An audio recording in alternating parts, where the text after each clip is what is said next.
All right, dude. Hey, give me just a moment as I start this video. I want to get it adjusted because I want you to be able to see my bench. Because I'm about to clean it off, but there's a couple interesting things going on here. This giant thing, stuff cleaner that needs to go back where the cleaner stuff goes. So I'm gonna clean my desktop off so I can do a couple of projects out here. And let me get my Pepsi out of the way. I still haven't heard from the Pepsi Corporation. Hold on a second. Maybe it's because they didn't hear it in Wookiee. But I did say this before. You know, get a hold of me about endorsements and stuff because I do drink a lot of Pepsi out here. And it's like a strong creative tool for me to, you know, dive into the Pepsi. And it's quite safe, actually. You know, it's not that bad. So anyway, yeah. Pepsi, get a hold of me. You know, work with me. Let me just work with me. Yeah, anyway, enough of that silliness. So I'm gonna put my Pepsi back here. I just want to clean my bench really quick, and I'll put these away as I talk about them. I got a few things eventually I want to open up and talk about before I throw them on the bench, but I haven't opened these two guys up yet, but that's coming. I still got a Ray that I don't have to bash the package because it literally came unglued because it just got hanging out here on a hook and it dried up and fell right off. So it makes me want to try to recreate that and speed that process up. So maybe I buy some figures and just be able to save the cards. Because, I mean, I think I've bought 3 or 4 of this particular one because it's an Ollie's special. Yeah, $3.99. So, I mean, it's not too... Yeah, I can get those... Anyway, so, yeah, the figure is going to sit out here, I think. But I'm going to keep it in this box because... Oh, there's one of these sitting here. And a second one, you know. Darth Maul, you know, you can only have so many Darth Mauls before they start to, they end up on the clearance rack for $2 because they, even though he is a cool character, sometimes he had a tendency to be a peg warmer, overproduced. I even remember Slave Leia being a peg warmer in a couple of cases where it was just, I would see that figure on the rack for weeks at a time. At a time where there was this little slope of collecting going on that was like not quite as strong as it was before because the figures were going from like they were like between I think $6 and $8 maybe when they came out in the 90s. The new ones started coming out and then they slowly crawled up to the $10 and then into the $12. And then I think when the first Black Series came out, even the 6-inch figures were coming out. I think they were only $14, $15, which was like, hey, that's not too bad because the 12-inch ones were always about $20, you know, or more when they came out until they were shelf warmers. But yeah, I mean, for $2, I couldn't help getting a couple of these, and I'll open them when it's time to kit bash because they're cool. I've already got one opened and on the shelf. I want to maybe bash them out and change the skin tone and do some paint apps on one or both of those, and you know, maybe even do a head swap because there's really no reason I couldn't change that figure to some other alien figure's head. You know, a Ponda Baba even, and then just a paint app to make it more unique than what this is. But yeah, that's for a later time. Things that are just in my box. But right now, I haven't gotten any new figures since this ones. I'm gonna put these ones away because I don't want to open them yet. But I want to. I want my bench back. I have things I need to work on. I might even live stream some guitar repair stuff I need to do. And I'll need my bench for it. So I want to put these figures away, but this is kind of like a little trailer for upcoming videos. I need to get some more figures as the new ones come out and I'm able to find them, which is kind of difficult sometimes. Up north Michigan, you just can't find them. So I get lucky and sometimes I do find stuff. Um, I have this new Vader. He's going to get opened up. Um, and I have this Padme Amidala. No, I actually have a second one in the house that I'll be opening up for some form of head swap, so I can make her into another character and have a different head swap and do something to the outfit to make it slightly different. I have Shakti. She's very cool. I wouldn't mind having her like with one of my Ahsoka characters, because I do have like the first fully articulated Ahsoka Tano figure, but she's the small, short, like, she's still kind of a kid. She's like the Clone Wars animated version of her. I think I might have had one of the Rebels version of them where she's almost like more of like a teenager, young adult character in the Rebels timeline. Then the new ones are all Rosario Dawson, and this is like, she's got to be in her 30s, close to 40s at this point in her lifespan, because I think her first introduction, she was like 14, supposed to be like on comparable to, in human years, a 14-year-old Padawan. So you would see her go through that teenage to young adult through the Rebels timeline, and then of course after into the Mandalorian timeline is like 5, 6, 7, 8 years after Return of the Jedi, I think is what it's supposed to be, if I'm thinking right. Yeah, that puts Ahsoka Tano, she's definitely older than Luke.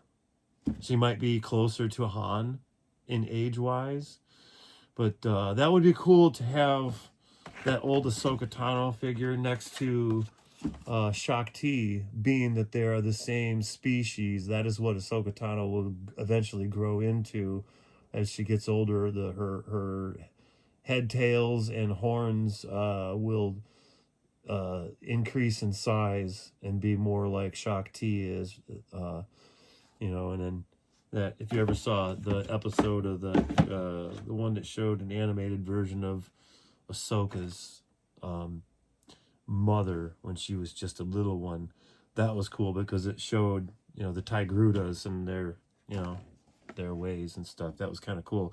But you see how they develop as they grow older. They have those horns that go up like that. So anyway, and then this other one that I have to open soon is the what is it called? It's called The Stranger.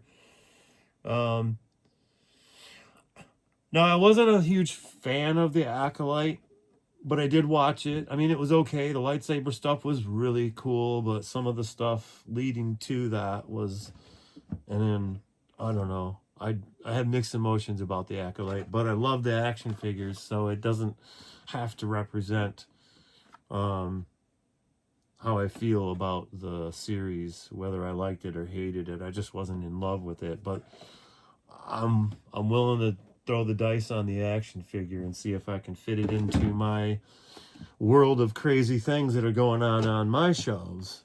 My shelves have a mind of their own. I got stormtroopers slapping base with the mobile nodes, and I still got a box of Jawas here. At some point, I'm going to start working on a sandcrawler, and I have like a smaller micro figures version of an AT-AT that's kind of like, I don't know what series it was, but it's just AT-AT enough to be in scale that I could kit bash whatever it has there and make it more into something that would be a 3 3/4 inch Jawa scale AT-AT. So I think I'm gonna make that look like the Jawas stole some Imperial shit and made their own little AT-AT to bounce around. So that's going to be my thing at one point. I'll make that, and while I'm making that, I'll probably take breaks from it, and I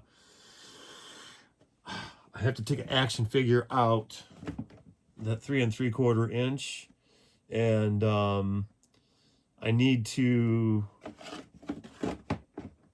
create 4 versions of the treads.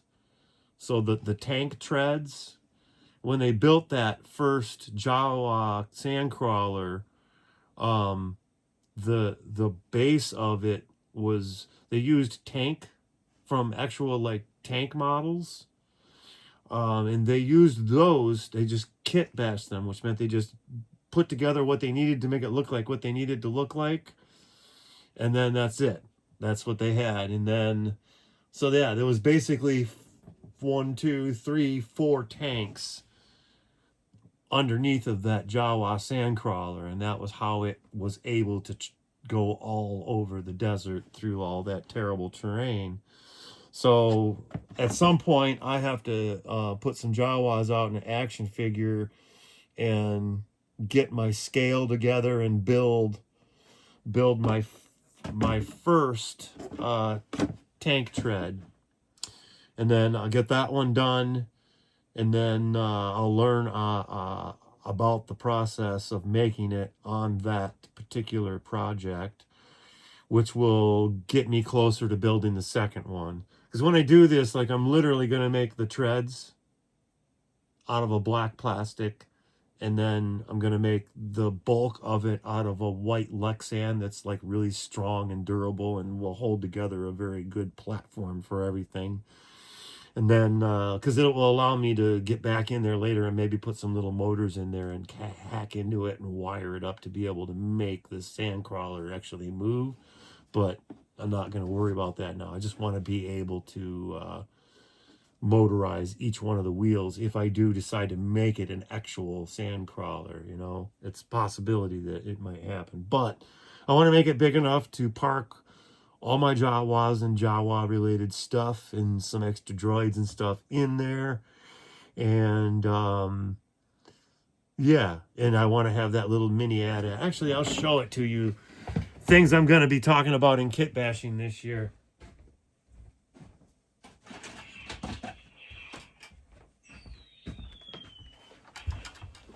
Yes, this thing right here, as you can see, it's, if I were to take this and like kind of take it apart a little bit and then spray the whole thing primer, and then do the brown motif and make it look like a rusty desert kind of thing, and then mask it off and do some of the panels a little bit different, like kind of rusted metal on the tips of the feet. This one's got a cracked foot already, so definitely going to be able to make that look even more damaged and stuff, and put some blaster marks on it and get a little bit of rust on this plastic thing and make it look more like, make it look a little more Jawa-ish and less nice, pretty, clean Imperial armor. I mean, it's cool, but it could be Jawa cool is what I'm saying. So if I could make this thing Jawa cool and then make it small enough to be able to put it and my other Jawa stuff in this big sandcrawler, then eventually when I get enough of a volume of stuff, I want to treat it like an art installation and go to conventions and set like 2x4 platforms of action figure and stuff that I've bashed together, and make this world go in kind of a, with some tables, make kind of a U shape that I can have, and then just have some ropes in front of it that says like, please don't touch what's on the table, just look only. You know, some of it's, I don't want it to fall apart, it'll all be glued in place, but it would be cool to go to some of the conventions with that and kind of promote the channel. If I could afford to go rent the table space to have like a little corner and go, hey, I want to have a little, just want to have a display space and talk to people and point them toward my channel and get subscribers and, you know, talk about the art form of doing the kit bashing. So yeah, but I want to be able to at one point in time show off the big ad once I've made it, and the things that I've made to fit within that little world, you know. And then yeah, Uh, and of course, you know, I need at least 2 more action figures to do a 6 figures episode. So I'm still waiting. I'll open those 4 figures out hopefully in the next month or so. And then some packaging that I need to get put away was from some other stuff I opened up.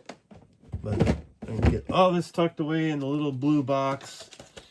And yep. And then I'll show you everything here in front of me really quick before I do this. So this is something that eventually I want to get primered up and get a little more detailed into. But this is, let's see, that's a Death Star droid there in the silver. And then there's this army guy. I'm probably going to try to make him a little bit more of a rebel.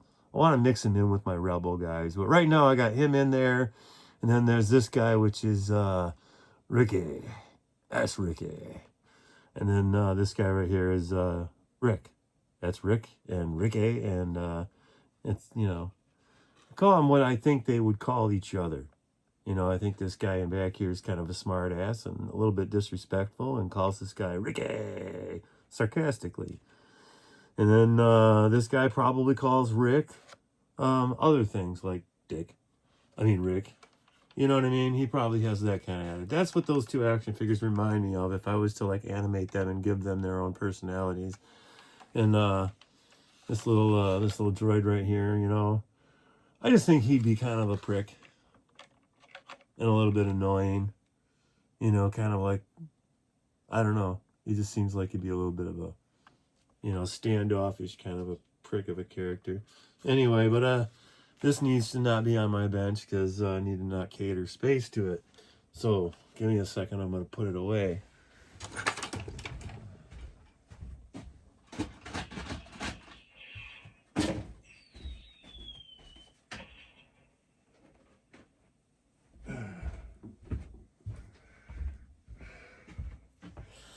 Alrighty, and then this big action figure stand right here.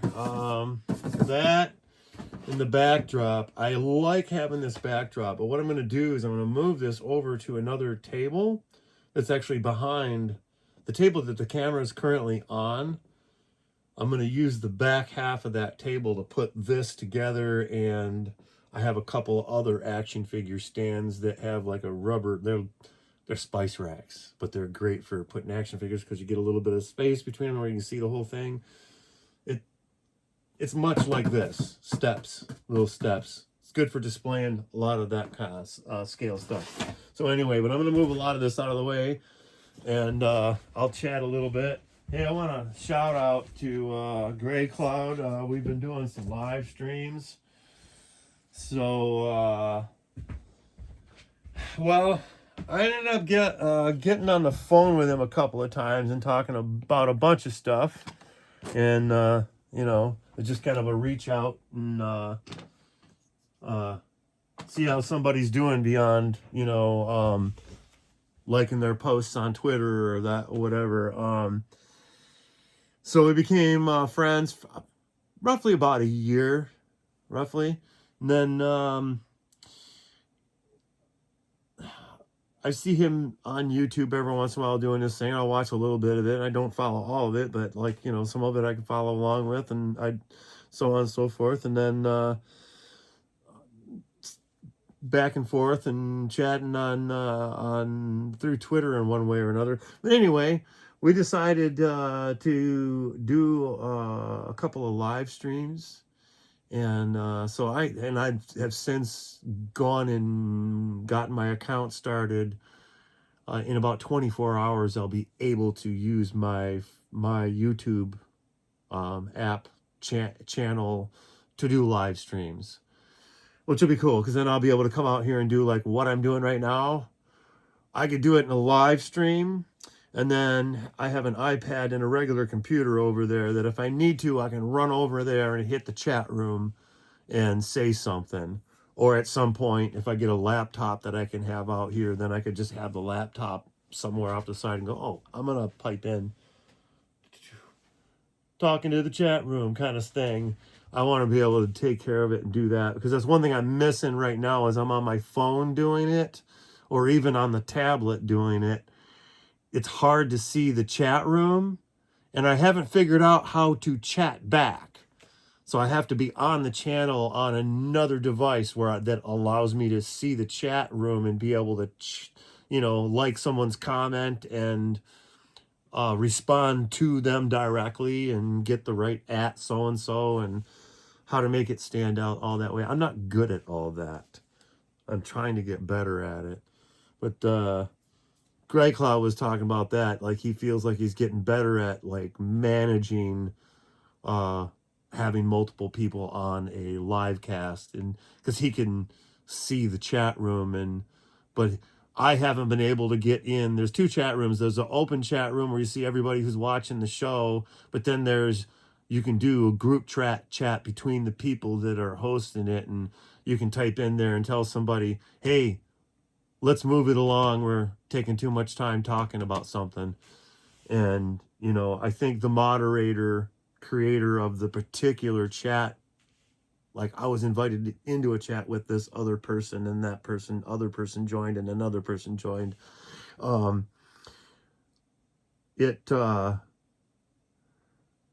person that opens the room up kind of wants to kind of control the direction of it. And I think that's fair, because I think it's a good idea to be able to go, hey, you guys, it's like a conversation literally between you two for the last 20 minutes. And we still got this guy that's only going to be here for a half an hour or so.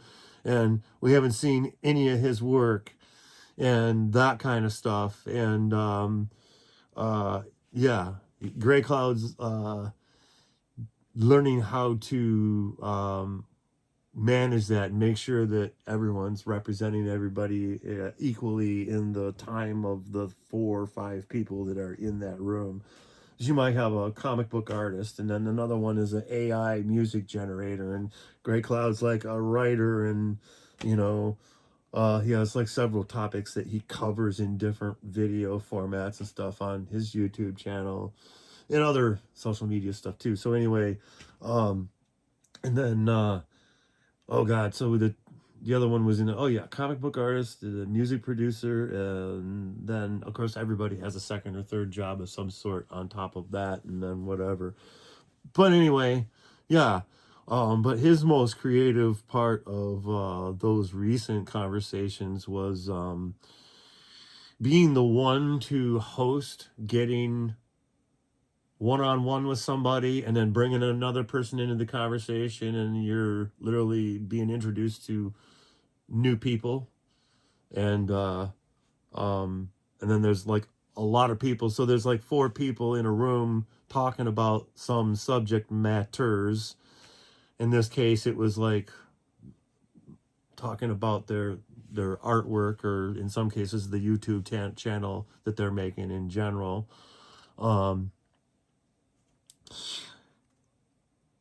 It's kind of a mind melting, so the part of it that I was missing the most is I needed to be able to communicate to the chat room so I could be able to read it that way. If I was able to look over here on a laptop and be able to see the chat room and go, oh, hey, I'm looking at this here.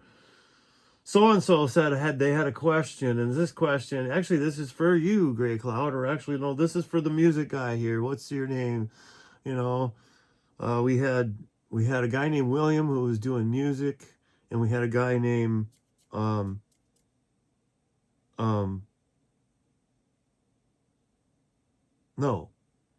Did I mix that up? See, I don't remember. I have to watch it again so I can remember who was who in that. I could see the videos of who I was talking to, but I would get mixed up as to who was the music one. There was one guy that had just an avatar. He was the music one. And then he was doing a Skyrim music thing. It was actually really cool. And then the other guy was a comic book artist. And it was like, I was clicking with that right away because I recognized that art form. I've been there.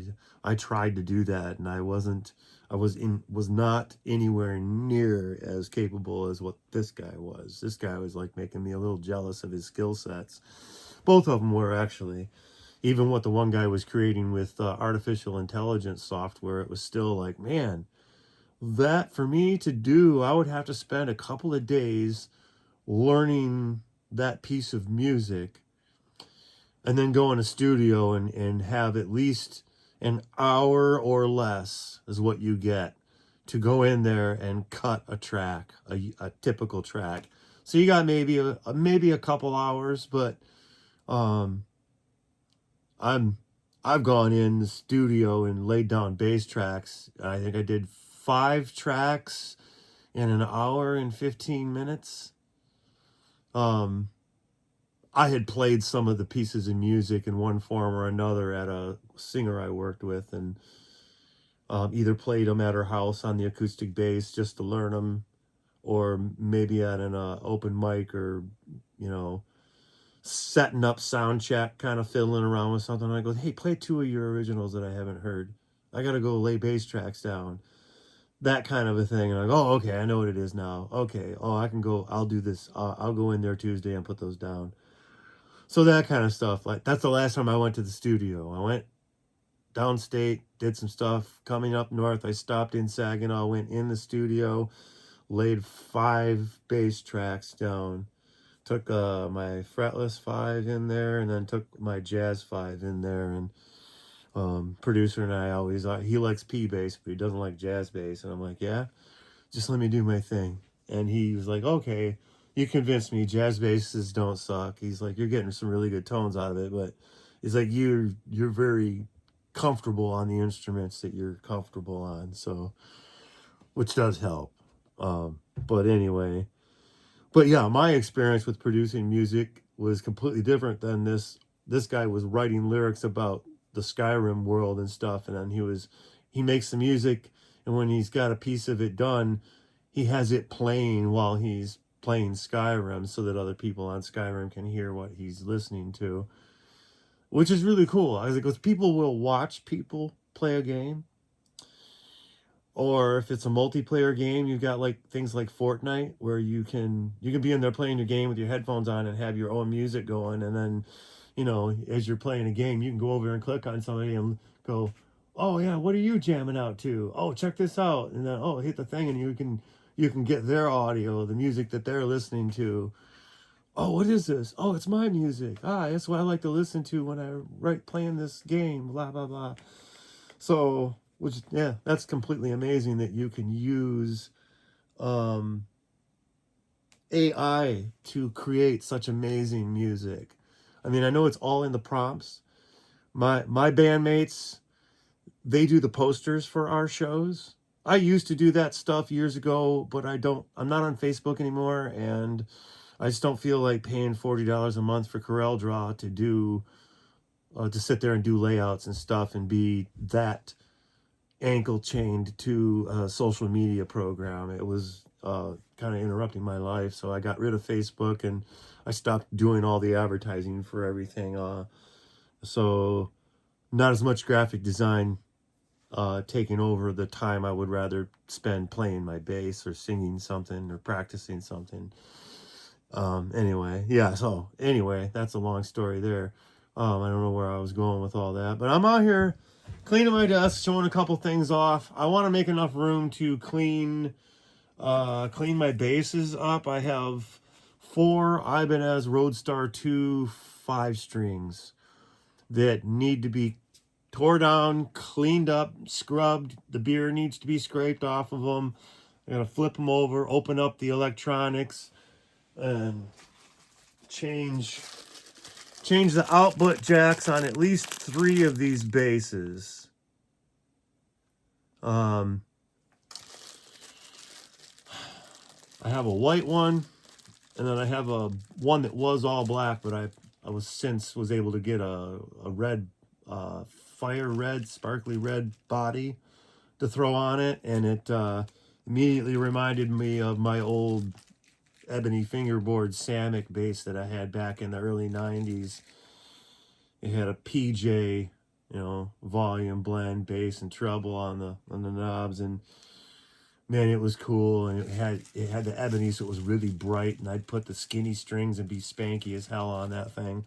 Well, I ended up, after years of becoming a 5-string player, I just no longer comfortable on a 4-string. So when I got that Ibanez, the black one, I was able to put some spanky strings on it, skinnier ones. And so they're slightly brighter and twangier. And then I found that red body that I was able to swap out. And then luckily it was a 1986 or 87 era, which were they were only made in 85, 86, and 87, the Roadstar 2 5-strings, the very last line of them. But anyway, I got a handful of them, and that red body was it was from a 4-string one. So eventually, at one point in time, it had a 4-string neck with the matching headstock. But I got the body. It had the part for the battery compartment in there, like right exactly what I needed. So I swapped it out and put the 5-string bridge on it and put the black neck from what was a flawless, no marks on it, black Roadstar 2 body. And actually the body is up in the racks above my head. There's a whole bunch of bass guitar bodies that are stuffed up there, and I keep it up there at some point. Maybe I'll run across another neck and be able to throw that one back together. But what I'm doing is the only problem I have with those basses is when you have a jack, the output jack that goes to your cord to your amp or your wireless. I plug my wireless into these because I'm usually wireless. But these ones, when the thing that's in there, it kind of looks like a little knuckle, and then the thing hits it and pushes down on it. And there's one that gets the positive, and then there's one that gets the shield, which is the negative. And then somewhere in here, because this is a 3 connector, one of those is wired to the battery. And what it does is when you push the positive down with the tip of the thing, it also touches that other lead and connects the battery to the preamp and powers the preamp. So you usually want to plug that in with your input and everything muted, so you don't go pop really loud. But the problem I'm having is because everything is internal, I can't get in there with like a pair of tweezers, and a lot of times I can get in there and clean it off spray some stuff on there and brush it off and clean it really good. And then I can grab it with even a pair of pliers, little tiny needle nose ones, and grab it and bend it closer to the middle and put a little bit of spring back in it. On a regular jack, I could do that, but on these types that are all internal, there's no way to fix that you can't fix stupid.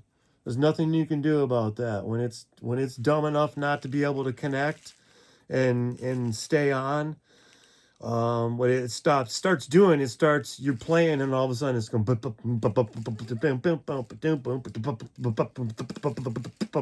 and it fucks with everything that's going on in the band, because the bass guitar has to be glued to the kick drum and to keep the music going. But if all of a sudden you're just cutting out and dropping out, it's a night killing event. So I had to stop playing all 3 of my Ibanez basses because they were all having that same problem. So this silver one's going to go on the white one. So I have one that's the pearl white version. That's the silver one. And then I bought 2 of the black ones. So the first black one will go in the red bass. And then that'll fix that one. So then the white one and the red one will be good to go, which will get me through a No Baloney gig, because I kind of like playing those basses with No Baloney. They're lighter, and they've got a tone that just cuts through. The clean sound on it is just fucking amazing. So it's just like, reminds me of that Geddy Lee wall bass sound from the 80s, 90s, right in the very early 90s with his red wall bass that he got. It just, he had a great tone back in those days for like having no bass effects on it. It was like clean, crisp, and funky as fuck. And these Ibanez Roadstars with that ebony fingerboard gives me all of that. And the pickups were designed by EMG way back then. So it's kind of a special thing all its own. So those two that I just talked about, the white one and the red one, they are like the 1986 era. So they had a certain pickup that was a newer version of the original. The original was the 1985 version, and it had just a volume and a blend and a tone knob that was kind of low pass filter kind of thing. So you could darken it up, but it doesn't necessarily kill your top end. It just darkens it's a little bit more like a parametric, what pushes the focus a little bit further back, but you never completely lose the top end. It does kind of shelve it down a little bit, but it doesn't completely cut it like a regular tone cap will just, it just bleeds your top end like that. Then you're down in there where you're only getting down in the, 300 hertz and stuff where you're only getting mud.